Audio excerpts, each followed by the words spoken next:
Indian government and politics में जो हमारा सेकंड यूनिट है, state formation and nation building, जिसका हमने फर्स्ट टॉपिक हमने क्लियर कर लिया, इंटीग्रेशन ऑफ प्रिंसली स्टेट्स।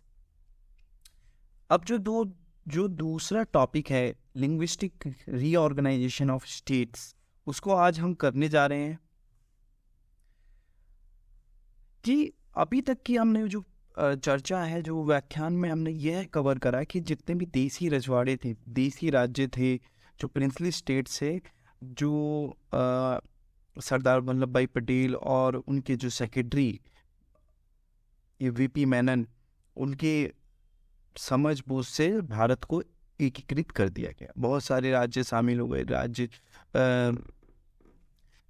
रियासतें शामिल हो गई। अब ये जो रियासतें शामिल होने के बाद जो भारत बनता है, अब उसके अंदर हम किस तरीके से शासन करेंगे, किस तरीके से उसको एडमिनिस्टर करेंगे, प्रशासन किस तरीके से उपलब्ध कराएंगे।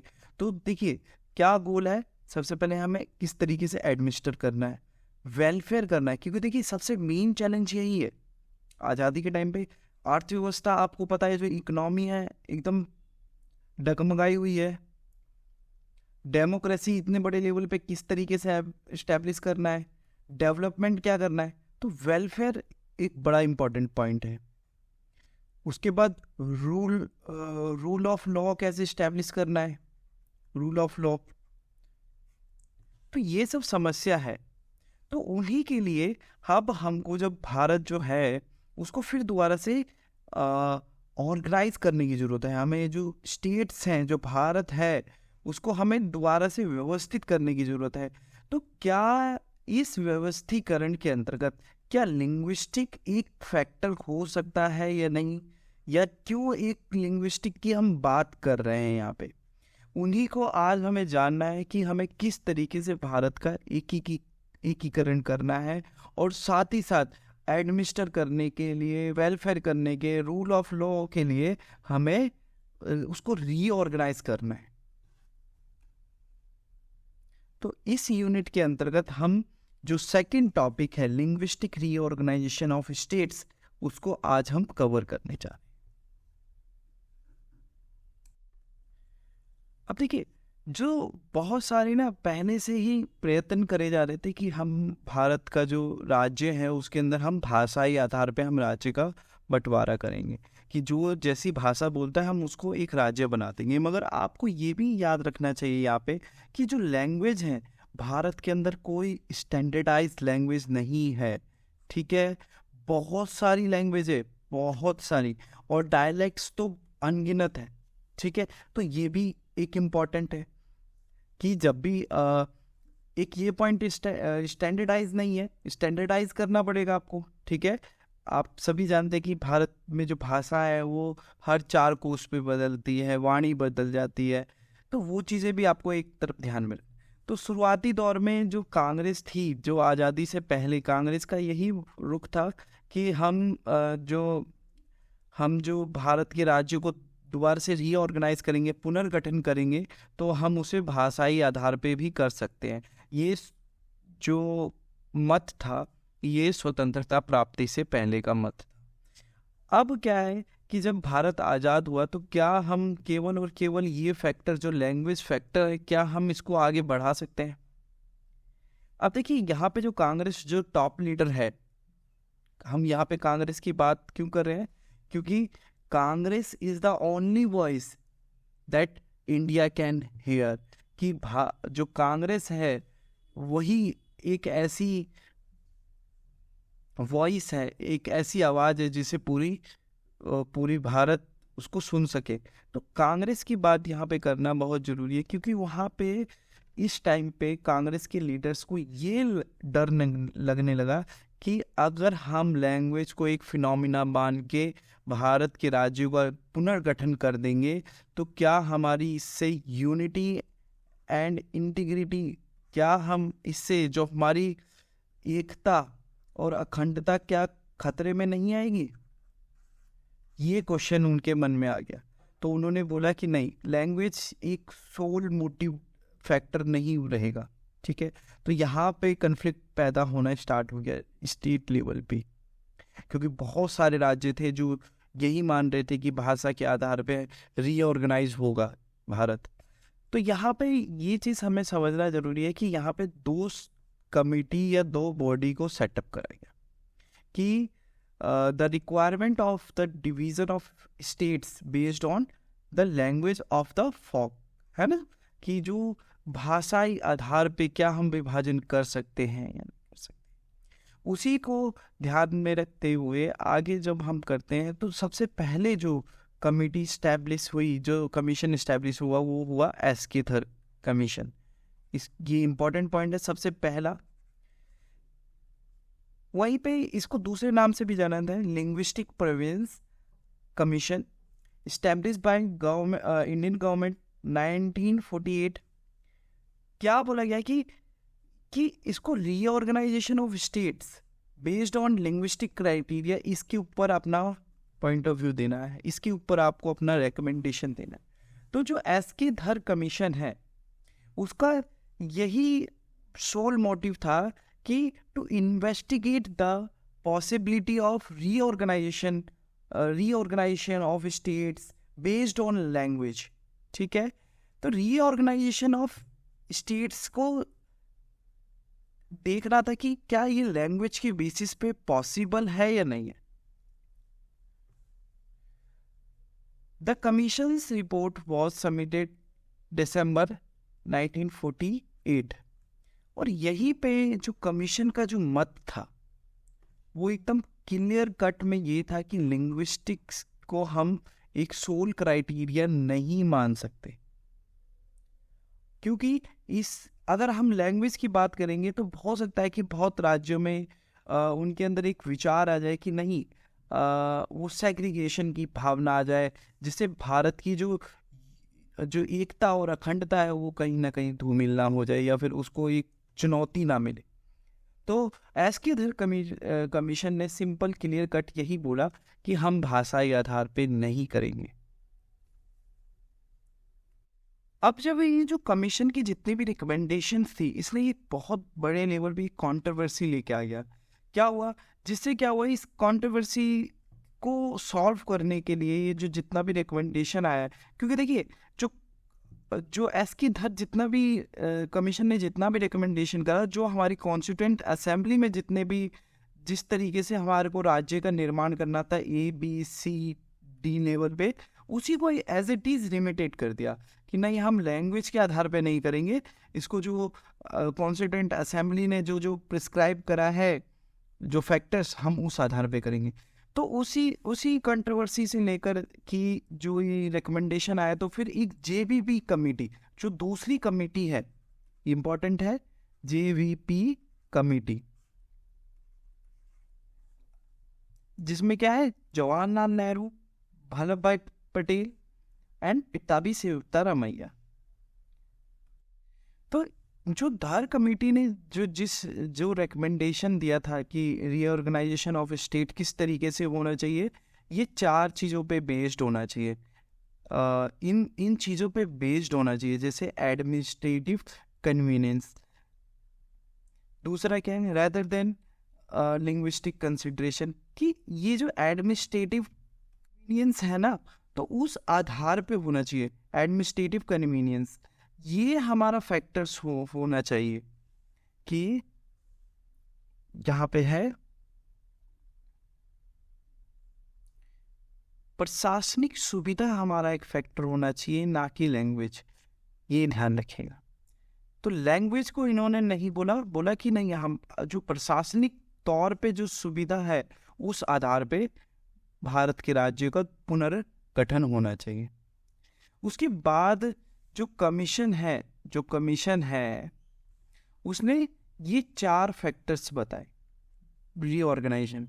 सबसे पहला है ज्योग्राफिकल कॉन्टिग्विटी। देखिए, इसका यह अर्थ है कि कोई भी प्रदेश की जो ज्योग्राफी है, जो भौगोलिक परिदृश्य है, वो किसी दूसरी भौगोलिक परिदृश्य जैसे नदी या फिर कोई भी नेचुरल से अलग ना हो। मतलब एक जैसा भौगोलिक क्षेत्र एक राज्य में हो, ठीक है, भौगोलिक निकटता, राज्यों को भौगोलिक निकटता के आधार पे, कि जैसे एक जैसा भौगोलिक परिदृश्य तो एक राज्य हो गया। जो दूसरा पॉइंट है फाइनेंशियली सेल्फ रिलायंस, कि राज्य अपना जो वित्त है उसको मैनेज कर सके, चला सके, उसको हर बार केंद्र गवर्नमेंट पे अपने अपने आप को आश्रित नहीं रखना, कि वो अपने आप में आत्मनिर्भर हो, कि ये नहीं हो कि हमने एक नया राज्य बना दिया और वो एक तरह से टेंशन बना हुआ है सेंटर पे। तो वो फाइनेंशियली सेल्फ रिलायंस भी होना चाहिए। एडमिनिस्ट्रेटिव वायबिलिटी मतलब प्रशासनिक व्यवहार्यता, कि जो नया राज्य बनेगा वो rule of law and order को मेंटेन करे। पार्लियामेंट, अगर नेशनल पार्लियामेंट कोई पॉलिसी या लॉ बनाती है तो अपने यहाँ पे वो उसे इम्प्लीमेंट करने में, वो हर चीज़ को मैनेज करने में, लॉ एंड ऑर्डर, ये सब एडमिनिस्ट्रेटिव वायबिलिटी भी होनी चाहिए, ना कि राज्य अगर इन सब चीज़ों को अपने लोगों को एडमिनिस्टर कर सके, ये सब चीज़ें होनी चाहिए। तभी हम राज्य, ये एक फैक्टर के रूप में हम राज्य को गठित करने के लिए प्रयोग कर सकते हैं। और जो चौथा और जो अंतिम है वो है पोटेंशियल फॉर डेवलपमेंट, की जो राज्य है वो अपना विकास करने में, ठीक है, विकास एक मल्टी डायमेंशनल कॉन्सेप्ट है, अपना विकास करने में सक्षम हो, किसी भी तरीके उनके पास क्षमता हो कि अपना वो डेवलपमेंट कर सकते हैं, जो भी उनके पास संसाधन है, जो रिसोर्सेज हैं, उनका वो दोहन कर सकते हैं अपने डेवलपमेंट के लिए सस्टेनेबल वे में। देखिए, अगर दोहन भी करना है तो सस्टेनेबल वे में, ऐसा नहीं कि आप केवल, तो ये सब चीज़ें ध्यान में रखते हुए ये JBP कमीशन ने ये 4 रिकमेंडेशन दिया कि हम इन फैक्टर्स के आधार पे हम राज्यों का बंटवारा कर सकते हैं, ये राज्य को रीऑर्गेनाइज कर सकते हैं या फिर हम पुनर्गठन कर सकते हैं। आगे हम देखिए जो आयोग की रिपोर्ट ने क्या कहा, कि अगर हम भाषाई विचारों पर आधारित प्रांतों का अगर गठन करते हैं तो उससे क्या होगा, राष्ट्रीय जो एकता है वो संभावित रूप से खतरे में हो सकती है, और ये प्रशासनिक रूप से भी असुविधाजनक हो, इनकन्वीनियंट होगा, ठीक है।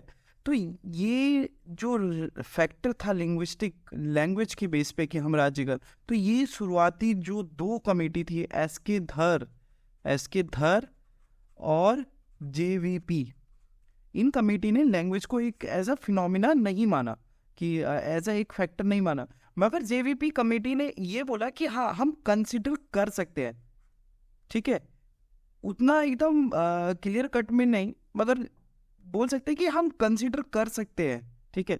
क्यों ये बात बोली, क्योंकि देखिए मद्रास प्रांत को लेकर या फिर जो तेलुगु भाषा और तमिल भाषा को लेकर राज्यों का गठन की मांग हो रही थी, ठीक है।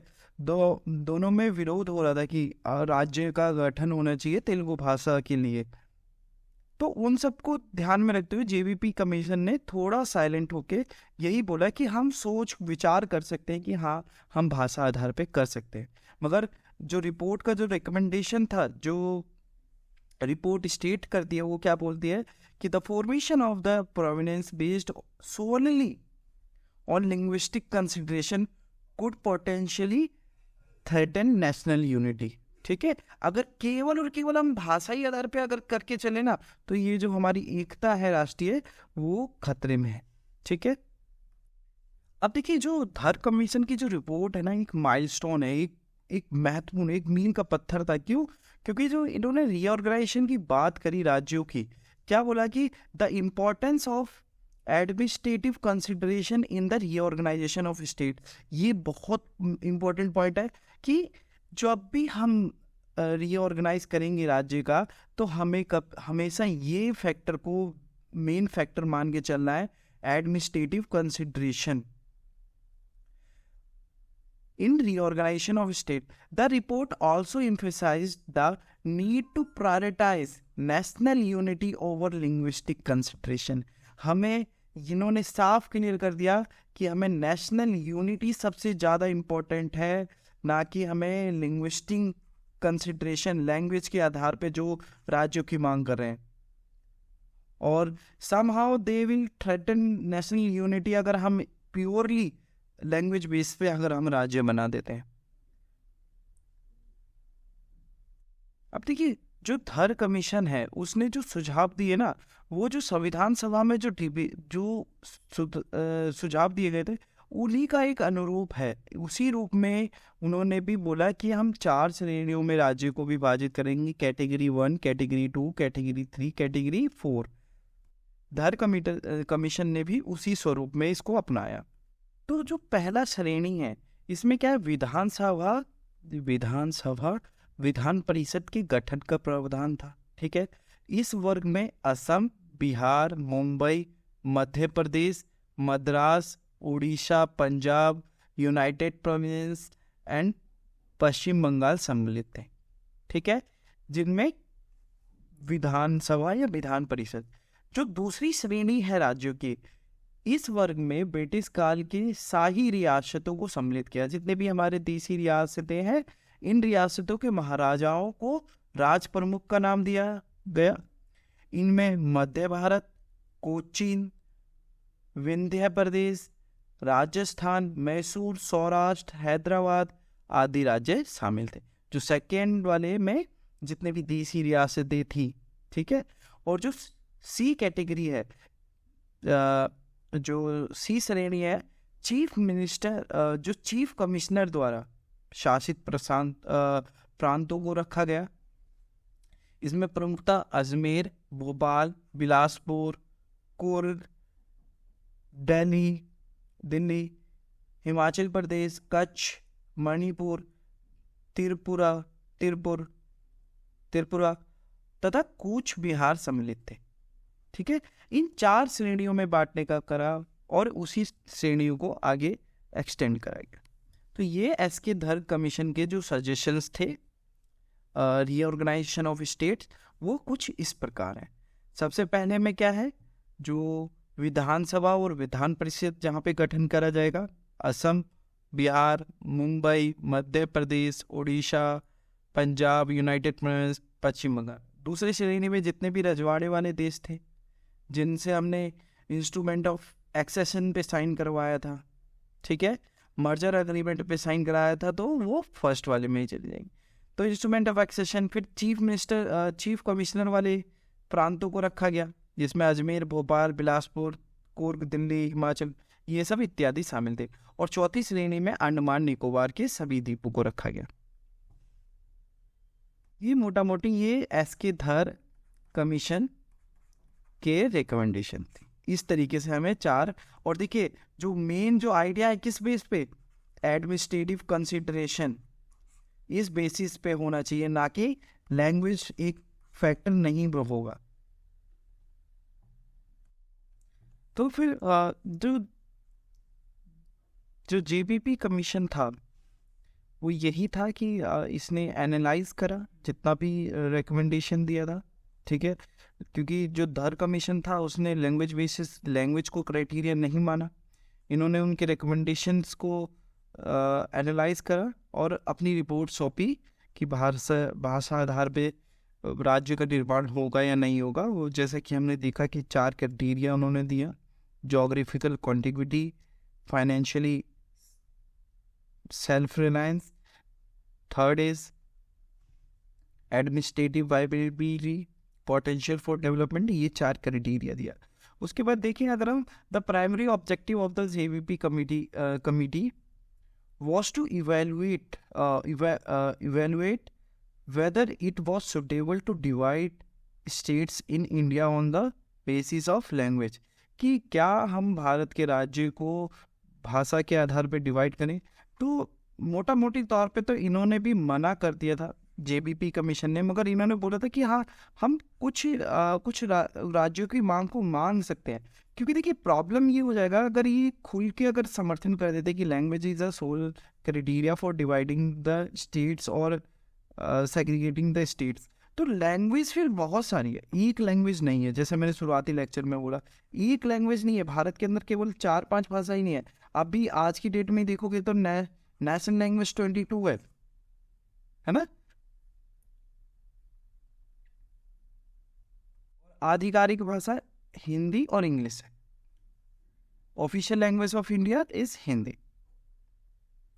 और बोला क्या कि reorganisation of states on the basis of language would not beneficial for the country. ये फायदेमंद नहीं होगा अगर हम राज्य का गठन अगर हम भाषा के आधार पर करेंगे, तो ये लाभदायक नहीं होगा भारत को। तो क्या जो जेबीपी कमीशन का जो रिकमेंडेशन जो था राज्य को लेकर रीऑर्गेनाइजेशन को, किसको, कि इकोनॉमिक प्रोस्पेरिटी को हमें ध्यान में रखना है, सिक्योरिटी को ध्यान में रखना है, नेशनल यूनिटी को, तो ये 3 फिनोमिना हमें ध्यान में रखते हुए हमें राज्य का पुनर्गठन करना है। मैं बोला कि थोड़ा सा डिले करा जाए, ये फॉर्मेशन ऑफ स्टेट्स है ना, पहले हमें समझना चाहिए कंटेक्स्ट क्या है, किस तरीके का डिमांड है, उसके बाद हमें प्रांतों का गठन करना चाहिए, ये राज्यों का हमें गठन करना चाहिए। अब देखिए होता क्या है, जैसे ही इन्होंने बोल दिया कि डिले होगा, ठीक है, तो क्या हुआ, जैसे ही सरकार ने भाषाई विभाजन के आधार पर भारत में राज्य बनाने की योजना को भंग कर दिया, डिले कर दिया, कई क्षेत्रों में विरोध हुआ। कन्नड़, मलयालम और मराठी भाषी लोग अपना राज्य चाहते थे, ठीक है, जितने भी ये लोग हैं ये अपना राज्य चाहते थे। उन समय के साथ जो आंदोलन है उसकी गति बहुत तेज हो रही है, ठीक है। सबसे जोरदार विरोध क्षेत्र तेलुगु भाषी लोगों का था, ठीक है, तेलुगु भाषी लोगों का, जो उस समय मद्रास प्रेसिडेंसी था, ठीक है। 1952 के आम चुनावों के प्रचार के दौरान इस क्षेत्र के लोगों ने काले झंडे दिखाकर नेहरू के साथ अपनी असहमति दिखाई, ठीक है। अब देखिए ये भी एक चीज ये भी देखिए कि भारत अभी नया बना है, एक न्यू बेबी है, ठीक है, और उसे बहुत ध्यान से रखना है कि तो असहमति दिखाई। और तेलुगु भाषी लोगों ने तेलुगु भाषी लोगों के लिए आंध्रा एक अलग राज्य की मांग उठी, ठीक है, आंध्र प्रदेश की एक तरह से भूख हड़ताल पर। अब देखिए यहाँ पे जो व्यक्ति हैं, भूख हड़ताल हो गई किसकी, पोटी श्री रामलू की। ये व्यक्ति बहुत इंपॉर्टेंट है, पोटी श्री रामलू एक गांधीयन है, ये भी गांधीवादी नेता थे, ठीक है। तेलुगु भाषियों के लिए एक अलग राज्य आंध्रा की मांग को लेकर भूख हड़ताल पर बैठ गए, ठीक है। 58 दिनों तक इनका भूख हड़ताल चला, ठीक है। अधिक लोगों ने समर्थन दिया, ठीक है, एकत्र हुए और विरोध होना स्टार्ट हुआ कस्बों में, जगह जगह पर। आखिरकार 15 दिसंबर 1952 को पोठी श्री रामलू को भूख हड़ताल के दौरान मौत का सामना करना पड़ा, उनकी डेथ हो गई, उनकी मौत हो गई। और अब जो देखिए यहाँ पे जब कोई व्यक्ति जो इतने दिनों से भूख हड़ताल पे है और उसकी मौत हो जाती है, तो अब यहाँ पे जो दंगा है या विरोध है वो उसको कंट्रोल करना बहुत मुश्किल है। व्यापक विरोध को नियंत्रित करने में असमर्थ सरकार को उनकी मांगों को मानने के लिए मजबूर होना पड़ा। और फाइनली जो देखिए कम टेंशन हो गया, विरोध हो रहा है, दंगा फसाद हो रहा है, लूट होगा, तो उसको रोकने के चक्कर में और यहाँ पे भारत सरकार ने उनके राज्य को परमिशन दे दिया, आंध्र प्रदेश का गठन हुआ। तो आंध्र प्रदेश राज्य का गठन हुआ 1 अक्टूबर 1953 को हुआ। यह भाषाई आधार पर शामिल होने वाला पहला राज्य बना। कल को कभी क्वेश्चन आएगा एमसीक्यू में, तो ये आपका एमसीक्यू का एक क्वेश्चन हो गया। आंध्र प्रदेश सबसे पहला भाषाई आधार पर राज्य निर्मित हुआ। अब देखिए जैसे ही आंध्र प्रदेश का गठन हो जाता है, तो अब ये इसने क्या करा, इंटेंसिफाइड कर दिया। जो डिमांड थी, और भी राज्य थे जो भाषाई आधार पे चाहते थे कि हमारा राज्य होना चाहिए, तो वो मांग भी तेज हो गई। इसीलिए गवर्नमेंट ऑफ इंडिया ने एक दोबारा से री-एग्जामिन दोबारा से इस क्वेश्चन को कि भारत का क्या भाषाई आधार पे हो सकता है, तो एक नया कमीशन जिसे स्टेट रीऑर्गेनाइजेशन कमीशन या फजल अली कमीशन उन्होंने सेटअप करा। इस क्वेश्चन को दोबारा से सरकार को पूरे प्रश्न को फिर से जांच करने के लिए मजबूर होना पड़ा। इस प्रकार एक नया आयोग जिसे राज्य पुनर्गठन आयोग फजल अली कमीशन आयोग के रूप में जाना जाता है, स्थापित किया गया। अब देखिए जो फजल अली कमीशन है उसमें 3 मेंबर है, ठीक है। जो स्टेट रीऑर्गेनाइजेशन कमीशन है उसमें 3 मेंबर हैं, एक तो के.एम. पनिकर है, एच.एन. कंजरू है और एक फजल अली स्वयं। The commission submitted its report September 1955. It acknowledges 4 major factors for the reorganization of states.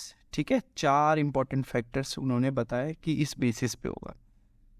सबसे पहला जो फैक्टर था उन्होंने ये बोला कि लिंग्विस्टिक एंड कल्चरल सिमिलैरिटी, ठीक है, कि भाषाएं और सांस्कृतिक समानताएं, कि भाषा समान होनी चाहिए, सांस्कृतिक समान होना चाहिए, जो ज्योग्राफिकल कॉन्टिग्विटी था वो यहाँ पे बदल चुका है, ठीक है। दूसरा क्या है, भारत की एकता और अखंडता को मजबूत करना और बनाए रखना, एकदम कि भारत की यूनिटी एंड इंटीग्रिटी को बनाए रखना, ठीक है, वो इम्पोर्टेंट है। थर्ड है administrative, financial and economic consideration, प्रशासनिक, वित्तीय, आर्थिक। जो पहले जो कमीशंस थे, जो आपका जेवीपी हो गया जिसकी बात कर रहे थे, वो उसको वापस लेके आई स्टेट रीऑर्गेनाइजेशन। और जो चौथी है योजना और लोगों के कल्याण को बढ़ावा देना। ये 4 आधार होंगे राज्य के, नए राज्य का निर्माण करने के लिए। तो और यही 4 आपको पेपर्स में भी मेंशन करना है। जो स्टेट रीऑर्गेनाइजेशन कमीशन है उसकी क्या 4 फैक्टर्स थे जिसके आधार पे राज्य का गठन होगा। और इनके 2 मेंबर का क्या नाम है, के.एम. पनिकर और एच.एन. कंजरू। क्या बोल रहे थे, जो स्टेट रीऑर्गेनाइजेशन कमीशन है उसने क्या देखा कि देखो इंडिया क्या है, एक तो इतनी तो विविधता है, इतना ये लैंड भी देखिएगा ना तो लैंड भी एक जैसा नहीं है, मिट्टी देखिएगा तो मिट्टी भी एक जैसी नहीं है, कहीं पे लाल मिट्टी है, कहीं पे वैसी मिट्टी है। तो बहुत सारी डाइवर्सिटी है, land of diversity, script different है, लैंग्वेज डिफरेंट है, ट्रेडिशन डिफरेंट है, ठीक है। The major concern of the national leader was to decide what would be the basis of the reorganization। तो कौन से बेसिस पे, जब इतना सारा विविधता है, इतनी सारा अलग परंपरा है, तो हम कैसे इनको रीऑर्गेनाइज करें, किस आधार पे करें। अब लैंग्वेज भी देखिए तो लैंग्वेज भी एक नहीं है ना, लैंग्वेज भी बहुत है, और लैंग्वेज कोई स्टैंडर्डाइज नहीं है। और जब भी स्टैंडर्डाइज लैंग्वेज होती है, जब भी हम स्टैंडर्डाइज करते हैं कोई चीज़ को, तो बहुत सारी चीज़ें शामिल नहीं हो पाती उसके अंदर। तो ये सब प्रॉब्लम्स को देखते हुए, और ये रीऑर्गेनाइजेशन की जरूरत थी, इंडिपेंडेंस के बाद जरूरत पड़ेगी, क्योंकि डेवलप करना है इंडिया को, एडमिनिस्ट्रेटिवली एक डेवलप करना है, एडमिनिस्ट्रेटिव सेटअप करना है इस इतनी बड़ी कंट्री के अंदर। और कैसे बहुत सारे राज्य शामिल हुए हैं, उन सबको कैसे साथ लेके चला जाए, और हमें व्यक्ति स्तर पे कैसे, रीजनल लेवल पे कैसे गवर्नेंस को लेके जाया जाए। देखिए यहाँ पे जो ब्रिटिश शासन में और जो स्वतंत्रता के, ब्रिटिश शासन का एक ही उद्देश्य था, जो ब्रिटिश अंग्रेजों के शासन का, कि कैसे मैक्सिमाइज कर सके रेवेन्यू को, ठीक है, कि अपने प्रॉफिट को कैसे मैक्सिमाइज करें। उनका ये नहीं था कि आपको सिविलाइज करना है, आपको शिक्षित करना है, कभी भी नहीं। केवल और केवल ये उद्देश्य था कि कैसे लाभ कमा के अपने यहाँ पे लेके जाना है। तो उसको, उससे निकलते हुए भारत को, जो भारत की जो समस्या है उसको निदान करने के लिए हमें कैसे रीजनल लेवल पे गवर्नेंस लेके आए, गरीबी है, भुखमरी है, वेलफेयर कैसे लेके आए, रूल ऑफ लॉ कैसे इस्टेब्लिश करा जाए, इन सबको ध्यान में रखते हुए स्टेट रीऑर्गेनाइजेशन कमीशन ये पॉइंट्स आपको उपलब्ध कराए। पहला, भाषाई और सांस्कृतिक समानताएं हो सकता है एक फैक्टर। दूसरा, भारत की एकता और अखंडता को मजबूत करना और बनाए रखना। तीसरा, वित्तीय, प्रशासनिक, आर्थिक विचार, ठीक है, इनको विचार में रखा जाए, कंसिडरेशन में रखा जाए। चौथी, योजना और लोगों के कल्याण को बढ़ावा दिया जाए। ये 4 फैक्टर होने चाहिए भारत में किसी भी नए राज्य का गठन करने के लिए, ऐसा कमीशन ने बताया। अब देखिए, जो गवर्नमेंट ऑफ इंडिया है, भारत सरकार ने इन रिकमेंडेशन को अपना लिया। देखिए, कमीशन ने अपना सुझाव, सिफारिशें दी और कुछ माइनर चेंजेस, ठीक है, माइनर चेंजेस के साथ इन इन अब जैसे पॉलिटिकल साइंस का पेपर भी हमारा माइनर है, ठीक है, तो माइनर चेंजेस के साथ इसको अपनाया। और कौन सा अमेंडमेंट, 7th अमेंडमेंट 1956 पास हुआ, ठीक है, 7वां, किससे संबंधित है, स्टेट रीऑर्गेनाइजेशन से। और क्या करा इसने, the distinction between part A और पार्ट बी वॉज रिपील्ड, ठीक है।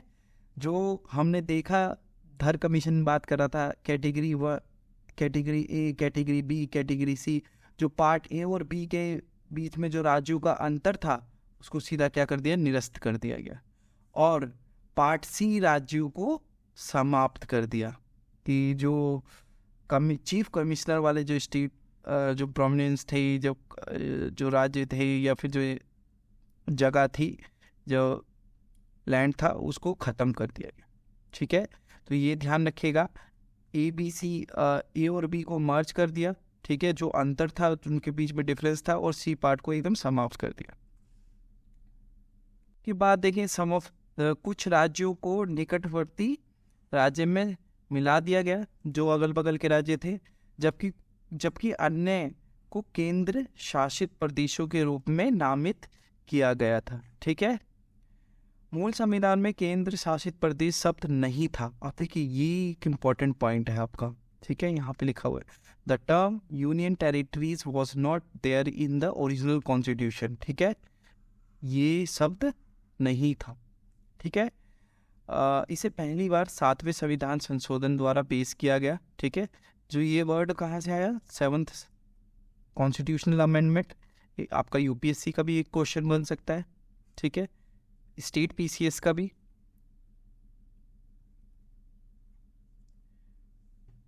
नवंबर 1956 में भारत में 14 राज्य और 6 केंद्र शासित प्रदेश बना था, ठीक है, इस कमीशन के पास होने के बाद, और इस कमीशन के रिकमेंडेशन को अपनाने के बाद।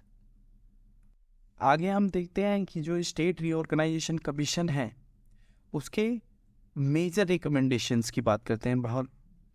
तो क्या है, सबसे पहला जो रिकमेंडेशन है, linguistic basis is very important factor for reorganisation of state from a point of view of administrative convenience and equality, ठीक है।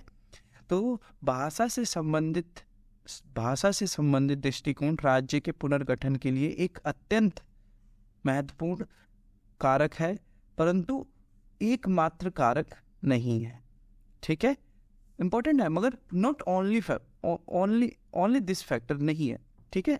प्रशासनिक में आर्थिक कारक के साथ साथ अन्य पक्षों पर भी समुचित ध्यान केंद्रित किया जाना चाहिए, ठीक है। और भी जो फैक्टर्स हैं उन सबको ध्यान में रखा जाए। अन्य पक्षों पर राष्ट्र, जैसे अन्य पक्ष और किस पे ध्यान दें, राष्ट्र की एकता हो गया, अखंडता हो गया, सुरक्षा, सिक्योरिटी जैसे मुद्दे महत्वपूर्ण हैं, ठीक है। Nations in administration along with economic factor, proper attention should be paid to the other aspects. तो अदर एस्पेक्ट्स कौन कौन से हो गए, एक तो ये आपका राष्ट्र की एकता, इंटीग्रिटी, ठीक है, सॉवरेनिटी भी आ जाएगा, ठीक है, सिक्योरिटी हो गया, और भी जैसे मुद्दे, ठीक है। उसके बाद हम देखते हैं, the region should be restructured on the basis of 4 major language, ठीक है। जो साउथ इंडिया की जो 4 मेजर लैंग्वेज है, उसके हिसाब से दोबारा से जो रीजन है, जो साउथ इंडिया रीजन है, उसको दोबारा रीस्ट्रक्चर करने का। तो सबसे पहला क्या, तेलुगु, तमिल, कन्नड़, ठीक है। The districts and taluka should be reorganised on the basis of the majority of those who speak different language, कि वहाँ पे जितने लोग जैसी भाषा बोलते हैं उस हिसाब से तालुका और जिला को दोबारा से पुनर्गठन करा जाए। क्या है कि दक्षिण भारत की 4 प्रमुख भाषाएं, तेलुगु, तमिल, कन्नड़, मलयालम के आधार पर सीमाओं का पुनर्गठन किया जाना चाहिए। तो ये दूसरा रिकमेंडेशन है।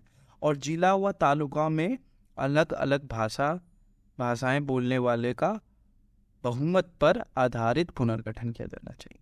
क्योंकि देखिए, जो साउथ इंडिया है वो क्या है, क्लोजली एकदम हर कोई स्टेट एकदम क्लोज है ना, जैसे हर भारत का हर राज्य क्लोज है, मगर जो भाषाई है, जैसे जो तेलुगु हो गया, उसमें कन्नड़ के कुछ शब्द में सिमिलैरिटी है, तो भाषा एक जैसी मिली सी है। और हम किस तरीके से स्टैंडर्डाइज करके हम कैसे स्टेट्स का निर्माण करें, वो एक प्रॉब्लम है। तो वही बेसिस करा गया कि जो मेजर लैंग्वेज है जो बोल रहा है, तो उस हिसाब से हमें रीजन को दोबारा से रीस्ट्रक्चर कर देना चाहिए। उसके बाद हम जो तीसरा पॉइंट देखते हैं, in north India also state should be reorganise. देखिए, अब जो नॉर्थ इंडिया है ना, उसके अंदर भी स्टेट्स को रीऑर्गेनाइज करना है, ठीक है। And 4 states, Uttar Pradesh, Bihar, Madhya Pradesh, Rajasthan, should be separated from the vast state of Hindi Pradesh. ये जो बिहार, मध्य प्रदेश, राजस्थान, उत्तर प्रदेश, इन सब में रीऑर्गेनाइज करने की ज़रूरत है। किसके, ज़रूरी नहीं है कि ये इनको एक बड़े हिंदी प्रदेश से अलग अलग करने की, क्योंकि देखिए यहाँ पे अगर हम एक बड़ा राज्य बना देंगे तो क्या पॉसिबल है एडमिनिस्टर करना, ये क्वेश्चनेबल है। आफ्टर ऑल जो 73rd और 74th है, क्या करता है, डिसेंट्रलाइजेशन की बात करता है ना। डिसेंट्रलाइजेशन से ये देखा गया है कि यहाँ पे लोगों को हम भागीदारी भी हो सकती है, दूसरा प्रशासन भी हो सकता है आराम से, ठीक है। तो separated from the vast state of Hindi Pradesh. Changes should also be made in eastern state, जो ईस्ट के राज्य हैं वहाँ पे भी चेंजेस होने चाहिए। तो क्या इस आधार पर उत्तर भारत में सभी राज्यों का पुनर्गठन किया जाए, ठीक है, ये कमीशन दे रहा है रिकमेंडेशन, ठीक है। और विशाल हिंदी प्रदेश में 4 राज्य, उत्तर प्रदेश, बिहार, मध्य प्रदेश, राजस्थान, अलग किए जाएं। क्या रिकमेंडेशन है, इनको अलग करा जाए। पूर्व के प्रदेशों में भी परिवर्तन किया जाए, जो पूर्व के प्रदेश है उनको भी परिवर्तन किया जाए। आगे देखिए, it did not support the formation of a separate Sikh province. देखिए, जो फजल अली कमीशन है, उसने सिख राज्यों की सिखों के लिए अलग राज्य की संकल्पना को नहीं माना, ठीक है, अप्रूव नहीं करा। And did not approve the division of Mumbai provenance. Mumbai provenance का भी डिवीजन नहीं करा on the basis of language. Language के आधार पे भी हम मुंबई का डिवीजन नहीं कर सकते, ठीक है। क्यों, मुंबई में क्या है प्रॉब्लम, देखिए पहले सिख वाला देखिए। सिख वाले में क्या है कि कांग्रेस के लीडर या फिर जो भारत के आज़ाद होने के इस टाइम पे ये लग रहा था कि जो सिख जो डिमांड है वो एक्चुअल में लैंग्वेज की बेसिस पे नहीं है, वो कहीं ना कहीं कम्युनल एंगल है, ऐसा कांग्रेस लीडर्स को लग रहा था। और कांग्रेस लीडर जो टॉप लीडर है वो एक बात से क्लियर थे कि हमें ये जो कम्युनल वायलेंस है इससे हमें बचना है। क्योंकि देखिए, भारत में ये जो कम्युनल वायलेंस है, राइट्स है, ये आज़ादी के टाइम पे देखा कितना ब्लड सेट हुआ, कितना लोगों का जान हुआ, कितना लूट हुआ। उन सब चीज़ों से बचने के लिए कोई भी कम्युनल एंगल पे किसी भी स्टेट को फॉर्म नहीं करा जाएगा, ठीक है। और मुंबई का भी यही बोल रहे हैं कि जो लैंग्वेज है उसको उसके बेसिस पे हम डिवीज़न नहीं करेंगे। आप देखिए, मुंबई में क्या है, मराठी लोग भी हैं और गुजराती लोग भी हैं, तो ज़रूरी नहीं है कि मुंबई को हम बांट देंगे मराठी और गुजराती में, ये भी मना कर दिया। Although the commission recommended the formation of disintegration province by combining the Marathi speaking remote district, ठीक है। तो क्या है, जो अलग सिख प्रांत के गठन का समर्थन नहीं किया, ठीक है, अलग सिख प्रांत के, और ना ही मुंबई ही प्रांत के को भाषा के आधार पर बांटने की स्वीकृति दी। यद्यपि आयोग ने मराठी भाषी दूरवर्ती जिलों को मिलाकर एक विदर्भ प्रांत के गठन की संस्तुति की, ठीक है। उसके बाद जो हम देखें 5th जो देखें, the commission oppose the demand for the creation of a separate tribal states in Assam and Bihar. कि 5वां जो इन्होंने बोला कि जो बिहार में और असम में जो ट्राइबल राज्य बने उसका अपोज करा, ये अप्रूव नहीं करा कि हम ट्राइबल बेसिस पे हम स्टेट फॉर्म करें। तो आयोग ने असम बिहार के पृथक आदिवासी राज्यों बनाने की मांग का विरोध किया। अब देखिए, आप सबको पता होगा सन 2000 में कब जो बिहार में से झारखंड का निर्माण हुआ, किस ट्राइबल कल्चर को लेकर, son of the soil argument था, बहुत सारे आर्गुमेंट्स थे। ठीक है, तो ये जो 5 प्रमुख रिकमेंडेशंस है फजल अली कमीशन की, और इसे याद रखिएगा, बाय पॉइंट याद रखिएगा। तो ये सारी तो रिकमेंडेशन थी, और इसमें क्या था, the recommendation of the commission implemented with some amendments, minor changes. ठीक है, तो और ये कब पास हुआ था पार्लियामेंट से, 1956। कितने स्टेट्स बना दिए, 14 स्टेट और 6 यूनियन टेरिटरीज। और इस एक्ट के मेन प्रोविजन ये है, the Telangana region of the Hyderabad princely states was merge with Andhra Pradesh. ठीक है, जो तेलंगाना रीजन है ऑफ आंध्र प्रदेश और हैदराबाद किसके साथ मर्ज हो गया, आंध्र प्रदेश के साथ।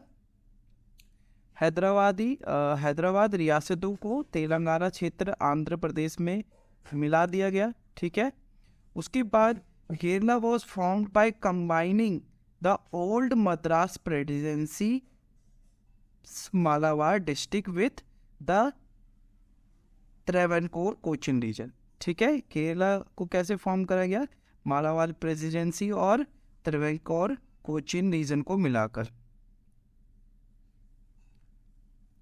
एक नए राज्य केरल का निर्माण किया गया, जो ट्रेवनकोर कोचिन क्षेत्र में पुरानी मद्रास प्रेसिडेंसी के मालाबार जिले को मिलाकर बनाया गया। इन सबको मिलाकर केरल को बनाया गया। जो आगे देखिए, some Kannada speaking areas of Mumbai, Madras, Hyderabad and Coorg were merge into the princely state of Mysore. के मुंबई, मद्रास, हैदराबाद व कुर्ग के कुछ कन्नड़ भाषी राज्यों क्षेत्रों को मैसूर रियासत में मिला दिया गया। ठीक है, आगे हम देखिए, the state of Mumbai was expanded to include Marathi speaking areas of the princely states of Hyderabad along with the princely states of Kutch and Saurashtra. The Marathi speaking Nagpur division was also included. ठीक है, मुंबई राज्य का विस्तार कर उसमें कच्छ, सौराष्ट्र की रियासतों के साथ साथ हैदराबाद रियासत मराठी भाषी क्षेत्र को शामिल कर लिया गया। मराठी भाषी नागपुर डिवीज़न भी इसमें सम्मिलित किया गया। ठीक है, तो ये जो 4 जो इनको अपनाया गया कुछ माइनर चेंजेस के तहत। अब हम देखते हैं कि कौन कौन से राज्य गठित हुए, क्या कौन कौन से राज्य अस्तित्व में आए। देखिए, इसको तो अपना लिया, 7th कॉन्स्टिट्यूशनल अमेंडमेंट याद रखिएगा, Fazal Ali commission, 7th constituent amendment. Fazal Ali commission में कितने मेंबर थे, 3 मेंबर थे, के.एम. पनिगर, H.N. कंजरू और फजल अली। और इसने क्या करा, जो ABC वाला डिवीज़न था इन सबको ख़त्म कर दिया था। उसके बाद अगर हम देखें तो ये राज्य गठन होते हैं।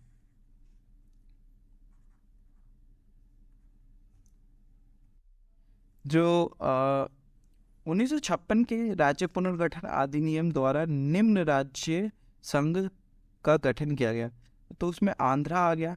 देखिए, आंध्र का डिमांड पहले मान लिया था, मगर दोबारा से रीऑर्गेनाइजेशन कमीशन के तहत आंध्र प्रदेश, असम, बिहार कुछ क्षेत्र का अंतरण पश्चिम बंगाल में किया गया। ठीक है, बिहार के कुछ जो क्षेत्र है उसको पश्चिम बंगाल में कर दिया गया।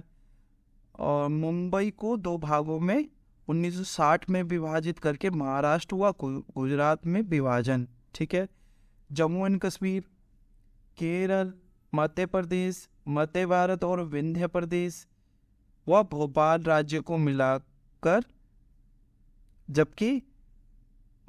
बना, जबकि मराठी भाषी नागपुर डिवीज़न मुंबई प्रांत में सम्मिलित कर दिया गया। आगे देखिए, 8वें में मैसूर में इसमें कूर्ग जिले के अतिरिक्त दक्षिण मुंबई में के कन्नड़ भाषी क्षेत्रों व पश्चिमी हैदराबाद के कन्नड़ भाषी क्षेत्रों को शामिल करके विस्तार किया गया। 1973 में मैसूर का नाम बदलकर कर्नाटक कर दिया गया। ये एक फैक्ट है, इसको याद कर लीजिएगा। 1973 में, अच्छा, कर्नाटक का कोई पुराना नाम क्या है? तो मैसूर था, ठीक है, मैसूर। मैसूर का पाक बहुत अच्छा फेमस है, मैसूर पाक। ओडिशा, मद्रास, पूर्वी मद्रास रियासत से मालाबार क्षेत्र अलग करके केरल में सम्मिलित कर दिया गया। त्रिवेंकोर, कोचीन से दक्षिण जिला कन्याकुमारी को अलग मद्रास में सम्मिलित कर दिया गया। 1964 में मद्रास का नाम बदलकर तमिलनाडु कर दिया गया। ये भी इम्पोर्टेंट एक पॉइंट देना, तमिलनाडु नाम कब करा गया? 1964 में। पंजाब, पटियाला पूर्वी पंजाब राज्य संघ का विलय कर क्षेत्र का विस्तार किया गया।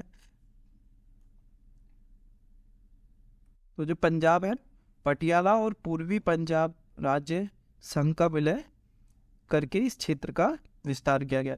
राजस्थान और अजमेर को मिलाकर मुंबई व मध्य भारत के राज्यों के क्षेत्रों को विस्तार किया गया, ठीक है। मध्य भारत का जो क्षेत्र है उसका किससे विस्तार किया गया? राजस्थान और अजमेर को मिलाकर, और मुंबई व मध्य भारत के राज्यों के क्षेत्रों को विस्तार किया गया।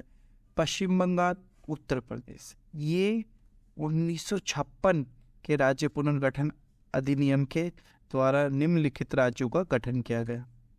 जैसे कि आप सबको पता, 14 राज्य थे उस समय, 14 states and 6 union territories, union UTs, ठीक है। यहाँ पे ये वाला लेक्चर हमारा यहीं पे समाप्त होता है। Please like, subscribe and share also. बहुत बहुत धन्यवाद। अगर आपका किसी भी प्रकार का प्रश्न हो तो आप वीडियो के कमेंट में लिख सकते हैं, कोई सजेशन हो तो आप वीडियो के कमेंट में लिख सकते हैं, और अगर आपको कोई डाउट हो तो आप जो हमारा जो यूट्यूब का जो चैनल है उसके इन्फो में जाके आप अपना डाउट भी लिख सकते हैं। वहाँ पे आप टेलीग्राम को भी ज्वाइन कर सकते हैं हमारे को। बहुत बहुत धन्यवाद।